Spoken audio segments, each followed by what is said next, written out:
gamers have taken so many W's and the woke have taken so many L's this year. It's pretty absurd. Yellow Flash actually went out and said 2024 is the year that woke died. And it looks like it. Everywhere in video game media, there's so much pushback. The audiences have tuned out of woke products. This is happening in across entertainment. It looks like these companies are finally starting to get rattled, and a lot of other companies are realizing that if you just don't bow to this mob, don't apologize, keep doing what you're doing when you get this cancel culture mob who's demanding more DEI nonsense on you, and just ignore them, you'll win. Because this is not the general audience. The people who freak out and do this kind of crap are such a small minority, they're never going to impact your sales. They're just very, very loud, and if you cater towards them, you fail. It's that simple. And so Genshin Impact is one of those companies that got targeted by these people. They did not bow to the woke mob. They suffered threats, all sorts of stuff. It's been absolutely crazy for them, but they're still continuing along, and they are reaping the benefits of that from gamers. It's fantastic.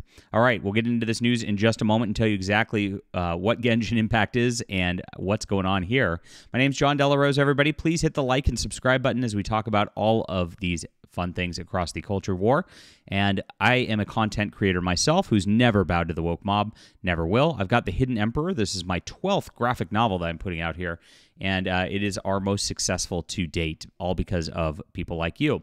So people understand that we produce high-quality content, good science fiction, with likable characters that don't have any woke agenda to it, and we're fighting back against it. And this is it right here, The Hidden Emperor. If you like Star Wars, Warhammer 40K, want a good replacement series for that, this is going to be a fantastic graphic novel for you. Come check it out. It's in the description below. I really appreciate everybody who's back so far. We got 9 days left on this, and I mean, gosh, if all goes well, I mean, we might even get to 50K. I mean, I'm crossing my fingers on that. 40 seems very likely, but 50 is possible, which is crazy. Thank you guys so much for the incredible support. And yes, back this book. So Genshin Impact is a Hoyo versus game, and their revenue increased over 8% in August compared to July, in spite of the active boycott against the game and developer. Oops, I guess they didn't really do much other than get the game more attention. And this is the way, guys. A boycott of Genshin Impact and Hoyoverse was launched back in July with a petition called Stop Cultural Appropriation and Whitewashing in MiHoYo Games. I need to make a petition to stop blackwashing in like everything. I'm sick of blackwashing, really.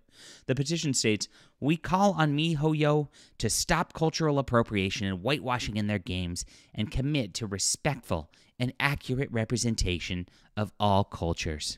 It continues, MiHoYo, a leading game development company, has repeatedly taken inspiration from indigenous cultures without proper representation and respect.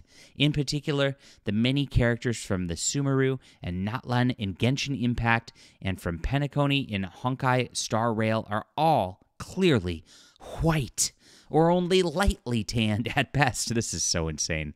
This is so insane. With the exception of some enemy NPCs, which have sparked concerns of racism among players and indigenous communities. So if you wondered if these people only cared about skin tone and that was it, and that was how they rate everything and that's how they virtue signal everything, here you are. I mean, I don't know about you, but when I grew up, I was taught that you don't judge things based on skin tone. That's actually not what matters. That's what makes you racist, is if you do that. So clearly this is them being racist. I mean, gosh, it's absolutely crazy. These people are insane at this juncture, but people hate it. Like, real gamers don't want to deal with this. When they see this kind of thing and they see this kind of attack on the game, if you stand tall against this, gamers are going to reward you for it, because gamers are like, you know what? If you're going to just maintain your fun and not care what these shrieking harpies think, we want to support you. That's really how it goes all the way around. Next, it declares, cultural appropriation and whitewashing perpetuate harmful stereotypes, and dismiss the rich cultural heritage of indigenous communities. These practices not only misrepresent cultures, but also contribute to ongoing marginalization and disrespect. It then issues a list of demands. MiHoYo to engage with the indigenous cultural consultants. This is what it is. I'm sure one of these consultants started this petition in order to try to grift off of it, try to make some money. That's exactly what the Sweet Baby Inc. Deal does, right? I mean, they go in there, they go, you know what? You don't want to get called racist online, so you better hire us for a fee of $10,000.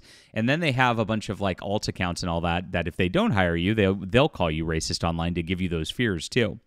This also went back to Zoe Quinn back in the day. There was a content creator who was warned about how Zoe Quinn, I'm going to really bring it back for you guys, in a group, was dealing with a group called Gamergate, if you remember. And Zoe actually told this content creator that Gamergate was going to threaten to, Minecraft, get her to Minecraft herself and things like that. All these death threats were going to come to her, etc. And then she blew Zoe Quinn off. And this content creator, who's a friend of mine, went out and just ignored it and thought Zoe Quinn was just kind of weird. Well, sure enough, she started getting emails of exactly those kind of threats just a couple of days later. And it was traced back. It turned out it was Zoe Quinn under alt accounts doing that in order to try to get people to grift on her movement. This happens a lot. So when you see that they want them engaging with cultural consultants, you know exactly what's going on here every single time. It is those cultural consultants trying to drum up this kind of outrage in order to scare them into getting paid. Super grifters. Revise existing content to ensure accurate representation. Commit to creating diverse and inclusive characters. It has 109,000 signatures. Oh my gosh. On top of the petition of the X account, the boycott declared, I think it's safe to say we all have had enough of the erasure of cultures and identities. Today I introduce you to Boycott Hoyoverse. We will be an account sharing how you can boycott. It looks like HIV boycott. You can't make this stuff up. Oh, geez. Spread the word. Anything helps. The account adds, there has been a distinct lack of darker skin tones represented in the game. The characters from these cultures are actively being heavily referenced, but are being whitewashed. This is especially noticeable and ever-present, not only in Sumer and Natlan, but in other nations. These practices not only misrepresent sad cultures, but contribute to the ongoing marginalization. So you see, they just say the same things over and over again. They try to get these buzzwords going, and that's a part of the scare tactics, right?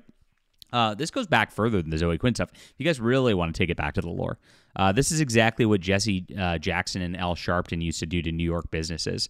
They would walk around and it's a big mob thing. It's basically protection money, right?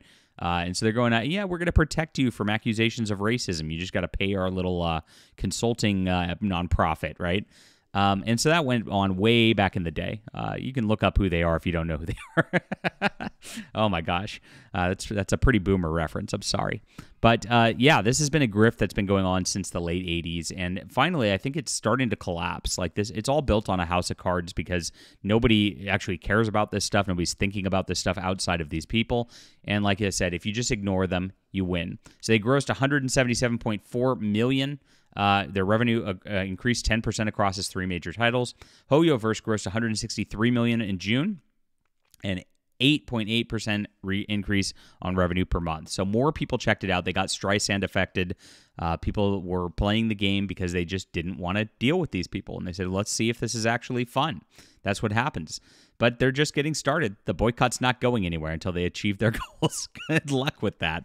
It never seems to work.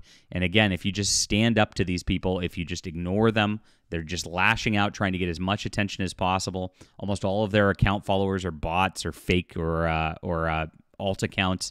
That's how they do this kind of thing. It's totally a fake it till you make it kind of consulting group, and that's what happens here every single time. So it's really good. I mean, they keep going. Remember to keep boycotting, they say. It's nope.